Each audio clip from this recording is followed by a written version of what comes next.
This augmented reality developer has a little over a year and a half of experience working in virtual and artificial industry. He's been named one of the top 10 VR influencers in 2018, and he's just 15 years old. How old are you? I'm 15 now.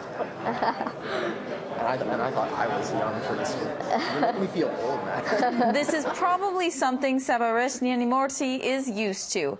But despite his age, his vision for the future of virtual and artificial reality knows no limits. Right now, when we look at virtual or augmented reality, we're thinking about gaming, marketing, or entertainment, and we aren't looking at how we can actually help a lot of people in the world and how we can really solve some of the world's hardest problems. And I'm going about talking about cost of living, transportation, identity, inequality, and topics like that. He's one of a number of speakers at this year's Global Tech Summit being held in Vancouver, and not only is he the youngest presenter here, he's also the youngest person ever to be sponsored by Microsoft to develop virtual reality and augmented reality games and applications. And through that sponsorship, he's shaped a vision of a virtual world. For me, I live in Toronto, and all the rest of my family, like my grandparents, are all in India, and I don't get to see them very often. And when you look at how I can do that in a virtual reality, I can get there in a split of a second, and using haptic technology, I can feel like I'm in front of them, and that's really the power of this technology. Going beyond the video game for AR and VR is something BC's Innovation Commissioner sees as becoming commonplace. There's lots of applications for AR and VR.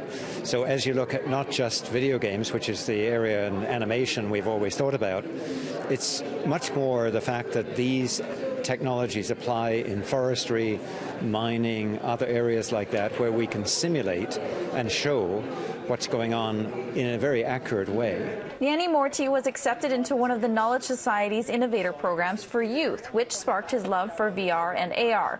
And although he tries to be a normal teenager, it's a lot to balance.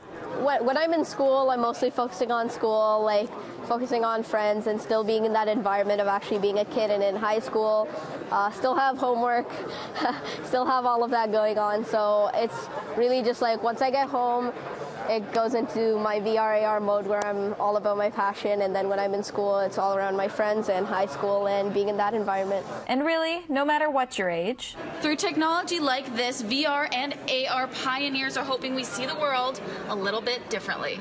In Vancouver, Ashley Burr, City News.